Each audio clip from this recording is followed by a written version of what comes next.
Olá, hoje eu vim conversar com vocês a respeito da Santa Missa. Outro dia eu estava conversando com uma amiga a respeito da missa e me pareceu bem útil fazer alguns esclarecimentos sobre a Santa Missa. Bem que talvez eu não seja a pessoa mais apropriada para isso, embora eu tenha assim um encanto muito especial pela leitura, pela liturgia da Santa Missa e tudo mais, e eu acho que vai ser um momento esclarecedor para todo mundo. E assim, aproveitando esse momento, queria dizer para vocês assim, que eu vou falar e aí depois eu vou pontuar. Então, a Santa Missa, ela passa por 3 pontos principais, que é os ritos iniciais, depois o rito eucarístico, depois os ritos finais, tá? Então, a missa, ela apareceu assim nesse padrão missa que nós temos hoje na liturgia. Eu até peguei um folhetinho da última missa para acompanhar aqui com vocês. Essa foi do segundo domingo da Quaresma. E aí eu vou até aproveitar para fazer apontar alguns pontos aqui da própria leitura. Então, a primeira vez que apareceu foi no ano 155, por São Justino, embora na própria liturgia, nos próprios evangelhos, se apontam claramente para a Santa Missa. Mas assim, com essa fração, São Justino, no ano de 155, ele escreve, São Justino Mártir, ele escreve explicando para o imperador romano como que é celebrada a celebração eucarística. E daí, nesse ponto, já tem, né, que é o rito da liturgia, o sermão, que é a homilia, as orações, a consagração da Santa Eucaristia e é o rito da comunhão. Então, lembrando bem que no princípio, né, 150 depois de Cristo. Então foi bem aí pegando os primeiros, os últimos apóstolos, né? Então tá. Então quando a gente passa, o padre, ele sempre entra na igreja, né, lá pela porta. Então a gente se levanta para receber a procissão de entrada do padre e tal, com a assembleia que vai ajudar, que vai servir junto com o padre, né? Os ministros e tal. Então o padre, ele adentra a igreja, e aí nesse adentrar aí, ele está em persona Christi, ou seja, na pessoa de Cristo. O padre está representando ali Cristo. Então ele faz aquela caminhada, que é a caminhada para o Calvário. Chegando lá, ele vai oscular, ele vai beijar o altar. Aquele altar que é o altar onde vai ser feito o sacrifício de Cristo, tá? Dado esse momento, daí tem o próximo momento, que é o ato penitencial. Então ali, nesse ato penitencial, nós vamos pedir o perdão dos nossos pecados, tá? Os pecados que são perdoados no ato penitencial são os pecados veniais. Então, todos os nossos pecados veniais, eles são perdoados nesse momento.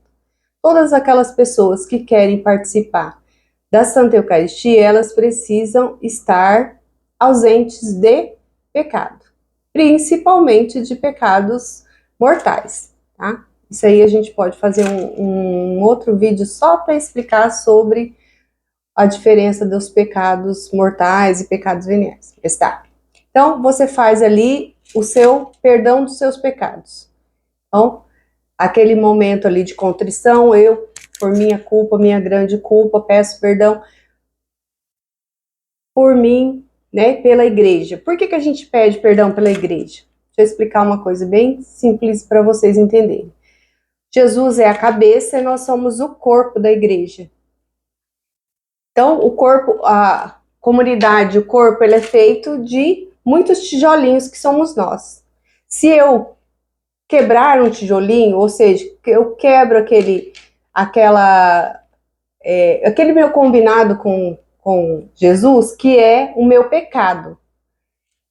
Se muita gente ou qualquer pessoa tem esse ato de pecado, ela fere a igreja fica muito rachada, ela fica perigoso, né? Ela não vai se romper, porque Jesus prometeu que a igreja vai prevalecer sobre qualquer mal. Porém, Jesus sofre com os nossos pecados, as nossas dores. Entende isso? Não é porque a igreja vai se desfalecer. Não, a igreja não vai. Jesus prometeu isso.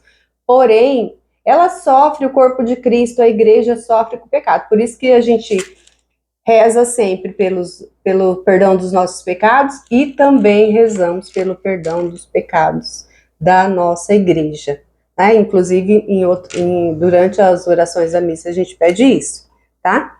Então, dado esse princípio, né, do ato penitencial, nós vamos agradecer a Deus porque nos foi perdoado. Então, né, a gente fala, Senhor, tem de piedade de nós, Senhor, Cristo, tem de piedade de nós. E depois tem a coleta, que é o oremos. Esse oremos é muito bonito, porque o padre já vai estar aí elevando as nossas orações.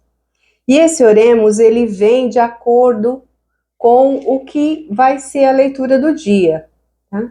Toda a Bíblia, toda a missa, ela é um conjuntinho muito bem formadinho de leitura para que a gente tenha uma comunhão perfeita, tá? Então, essa coleta desta última missa aqui, ela fala assim: oremos, ó Deus, o padre que fala, né?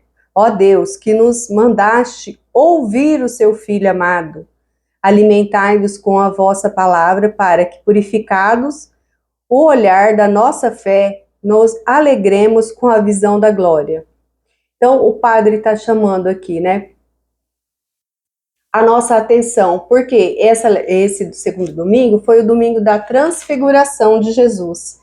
E Deus aparece, né, dizendo, né, para os apóstolos, os 3 apóstolos, e Moisés e Elias que estavam lá. Então, Deus fala, né, escute, este é o meu filho, escutai-o. Então, essa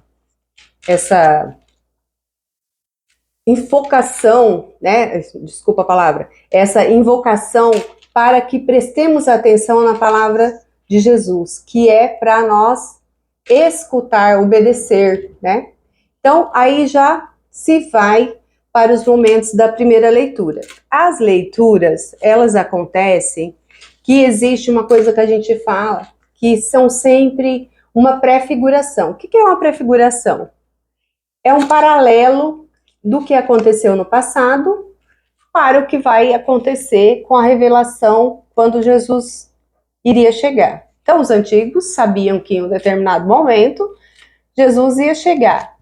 E toda a história do Antigo Testamento, ela vem pregando esta lembrança, né? Então, assim, para a prefiguração de Jesus, da transfiguração, apareceu alguns momentos, por exemplo, para Abraão, né?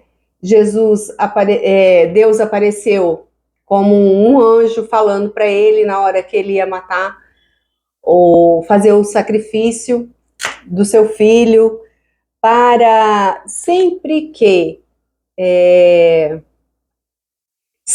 tem um chamado, né, para Adão. Quando ele cometeu o pecado, apareceu, ele teve que fazer um sacrifício para ele redimir os pecados. Então, esse sacrifício também nos remete para a Santa Eucaristia, tá? E aí, as aparições que Deus fez no Antigo Testamento, que era através da sarça ardente, né? Através da nuvem que apareceu guiando, né, o povo eleito de Deus.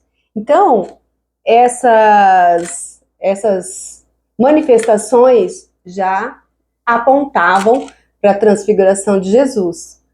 Então, eles já sabiam que Jesus poderia um dia aparecer glorioso. Lógico que depois da ressurreição ele apareceu totalmente, mas já era um apontamento para essas transformações, né? Deus foi educando, né? Se a gente pegar a Bíblia e ler ela, você vai ver que Deus ele começa educando o seu povo para ele chegar para receber Jesus, né? E ainda assim, de certa forma, né? O povo não estava totalmente educado, né?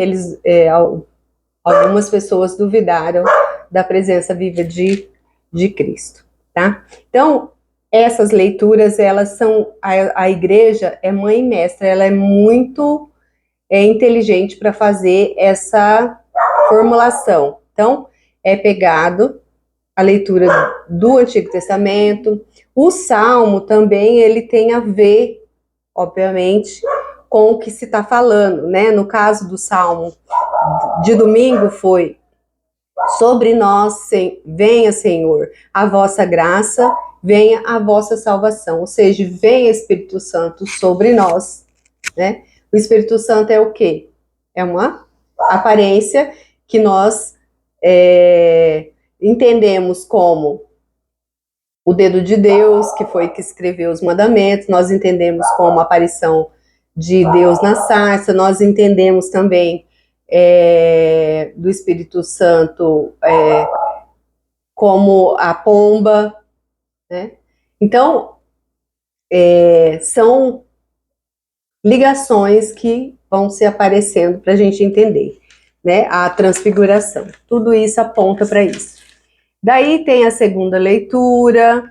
Durante a semana, os ritos, eles podem ter apenas as duas principais leituras e o salmo, né? Mas durante o sábado e domingo, normalmente a missa é bem completa, que é normalmente as 4 leituras, né? A primeira leitura do Antigo Testamento, os salmos e as 2 leituras do Novo Testamento, que uma sempre vai estar ligada à outra, tá?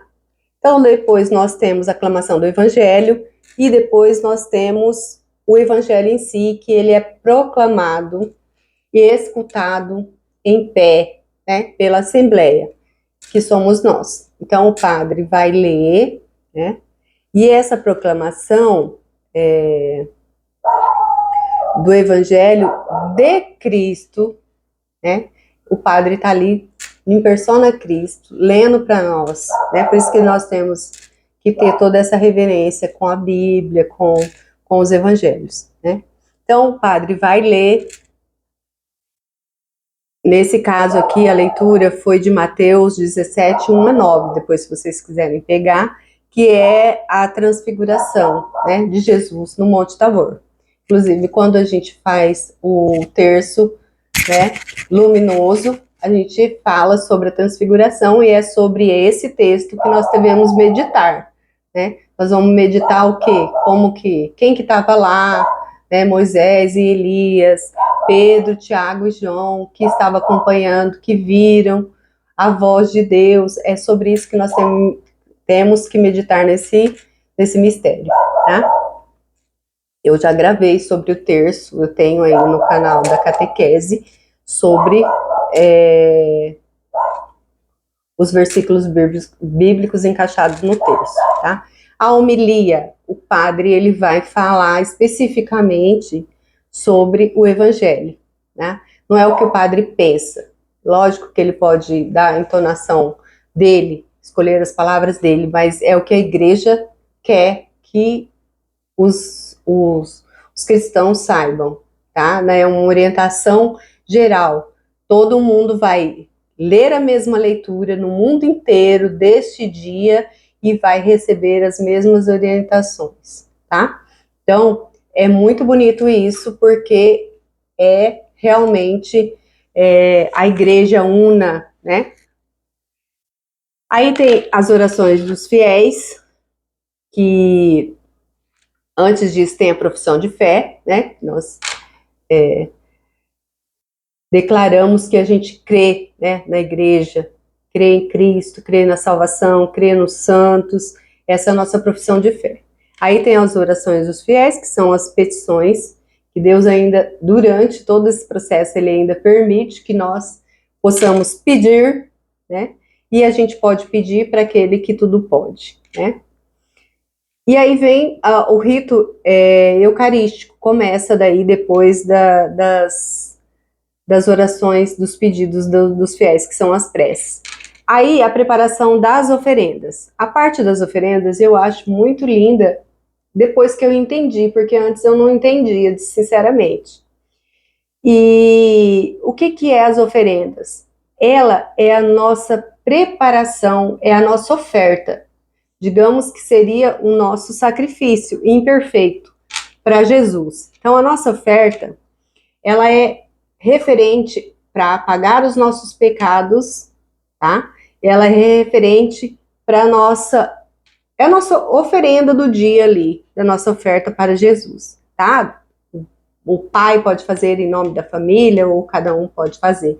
Se não tem para fazer, não tem problema, oferta seu coração, tá? Oferta a sua família, é isso. A Igreja Católica não tem problema com isso, não. Se você não tem, não vai tirar da sua boca para fazer isso, não. Você pode fazer a sua oferta do seu coração, tá? Então, olha o que o padre fala. Orai, irmãos, para que o vosso sacrifício seja aceito por Deus Pai Todo-Poderoso. E o que nós recebemos? O que nós falamos? Nós falamos, receba, ó Senhor, por tuas mãos esse sacrifício, para a glória do seu nome, para o nosso bem e o bem da Santa Igreja. Então, para adoração a Cristo, para o nosso bem, apagar os nossos pecados e o bem da Santa Igreja. Que também, a oferta também, ela é para manutenção da igreja, né? A oferta e o dízimo que nós fazemos também é para manutenção da igreja. Então, o padre ainda reza em cima das ofertas. Estas oferendas, Senhor, apaguem os nossos pecados e santifiquem os nossos corpos e a mente dos nossos fiéis para a celebração da Páscoa, que é a Eucaristia que já vai ocorrer. Por Cristo nosso Senhor, e nós respondemos, a Assembleia responde, amém. Tá? Então, aí vai propriamente o rito eucarístico, que é, né, a oração eucarística em si. Então, nós temos aí uma parte maravilhosa, né? O Senhor está conosco, o padre fala, e nós falamos que Ele está no meio de nós. Então, a gente tem que acreditar que Jesus está ali naquele momento. Então, o nosso coração está em Deus, nosso coração tem que estar em Deus. É nosso, damos graça ao Senhor nosso Deus. E aí o padre fala, damos graças ao Senhor nosso Deus. E nós respondemos, é nosso dever e a nossa salvação. E aí o padre vai falando sobre, né, na verdade, é digno e justo o nosso dever e a nossa salvação dar-vos graças, sempre, em todo tempo e lugar. Sempre, em todo tempo e lugar. Então, nossa vida tem que ser uma oração para Jesus, né? Pai Santo, Deus Eterno, Todo-Poderoso, por Cristo nosso Senhor. E aí, ele fala, né, tendo predito a morte para os apóstolos, isso tem a ver também com a leitura, ó, tendo predito aos discípulos a própria morte, ele nos mostra na montanha sagrada, né, na revelação, na transfiguração, todo o esplendor com o testemunho das leis dos profetas, né, a lei de Moisés e os profetas Isaías, que estavam lá, nos ensina que esta paixão chegará à glória da ressurreição. Eles tinham até dificuldade de olhar para Jesus, né? De tão translúcido, tão maravilhoso, tão perfeito. E chegará à glória da ressurreição. Por isso, por as forças celestiais, nós celebramos sempre aqui na terra e proclamamos sem cessar vossa grandeza. E aí canta um hino santo, santo, santo, que é o hino de louvor. Esse santo, santo, santo, Deus do universo, também os anjos proclamaram quando Jesus nasceu, né? Os anjos proclamaram essa vocação do hino de louvor. Né? O céu e a terra proclamam. O céu e a terra, os anjos estão presentes ali no momento da Sagrada Eucaristia, na consagração da Eucaristia, tá? E aí nós pedimos, né? O padre fala que esses dons, e aí nós pedimos, né? Enviai, Senhor, o vosso Espírito Santo, enviai, Senhor, o vosso Espírito para nós, né? E aí o padre consagra, né? Tomai e comer o corpo que será entregue por vós. Nós fazemos adoração, né? Senhor e meu Deus, eu vos adoro, mas aumente a minha voz. Essa é a minha oração pessoal, que eu acho que a gente tem que adorar a Deus, mas sempre pedir mais fé, né? E aí ele faz a consagração do pão e do vinho. E depois ele fala, né? Mistério da fé. Porque se você não tem fé e você não acredita, aquilo ali vai ser em vão para você. Então, é um mistério da fé. Então, anunciamos, Senhor, a vossa morte, que ele morreu ali, e proclamamos a vossa ressurreição. Vinde, Senhor, para nós. E na continuação dessa oração, a oferta, né? Nós podemos ofertar o pão e vinho para a nossa própria consagração. A bênção que é Deus Eucarístico, né? Ele permitiu que nós podemos oferecer Ele para o perdão dos nossos pecados, para o perdão, né, para a salvação, né? Que você pode ofertar a Santa Missa para a salvação das pessoas do purgatório, da sua família, da sua própria salvação, do seu perdão dos seus pecados, né? E aí aceita, Senhor, a nossa oferta. E ele fala que esse corpo nos vai unir no espírito, num só corpo, numa só comunidade. Lembrai-vos, Senhor, do Pai, das vossa igreja. Esse corpo, essa comunidade, ela é em Cristo. O mundo inteiro vai fazer essa mesma oração. Todas as missas estão unidas nessa mesma oração. Olha que coisa perfeita e linda, né? E assim é a missa. E em comunhão com o Papa, né, no caso agora, o Papa Leão XIV, o nosso bispo aqui da nossa comunidade é Dom Otair. Então, os bispos do mundo inteiro, os presbíteros, diáconos, todos os ministros do vosso povo, lembrai-vos, ó Pai, da vossa igreja. Depois ele lembra dos falecidos, né? Tende misericórdia, Senhor, que esses irmãos e irmãs que adormeceram estejam na sua presença, né? E aí nós falamos, concedei-nos ao Senhor a luz eterna, concedei-nos ao Senhor para essas pessoas. Você pode pensar nessa hora nas pessoas que você ofereceu a missa, né? E aí ele conclui aí pedindo que nós possamos, com essa comunhão, estar na presença de Cristo na vida eterna, dos anjos e santos, né? E depois tem o rito da comunhão, que você pode ali fazer o seu pedido, a sua oferta, o seu agradecimento, primeiramente o agradecimento, né? Daí você pode pedir para Deus, entregar a sua semana, pedir o que toca ali no seu coração, né?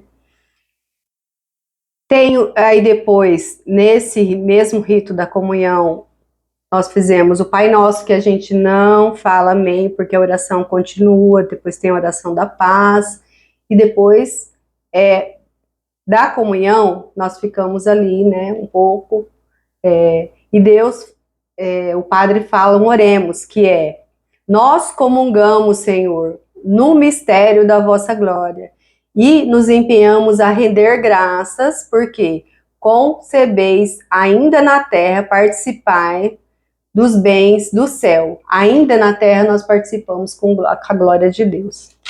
E aí tem os avisos e os ritos finais. Os ritos finais é a parte final, que agora que você comungou, agora que você está em Cristo, você é um enviado, né? Todos nós batizados somos enviados para sermos pastores aí, né? Sermos exemplo, né? Como diz São Francisco de Assis, dizia assim: sejais, evangelize, né? Ele falava, evangelize, se necessário com palavras, ou seja, com a tua vida você vai evangelizar os irmãos. De preferência que a sua vida seja libada, não dê contra-testemunho da sua vida por aí, fazendo erros, né?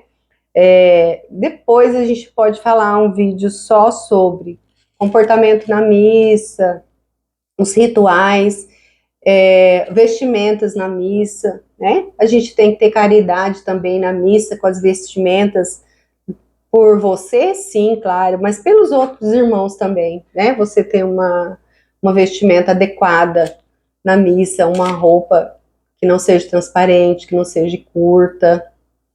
Mas é isso. Então, resumindo, são 3 partes importantes, né? Ritos iniciais, o rito da liturgia e os ritos finais, da Eucaristia e ritos finais. Então, essa é a principal montagem, estrutura da missa, né? E que cada um agora que ouviu um pouquinho, pense na missa com mais carinho, com mais atenção, com mais devoção, leiam com carinho, leva o folheto para casa, porque no final do folheto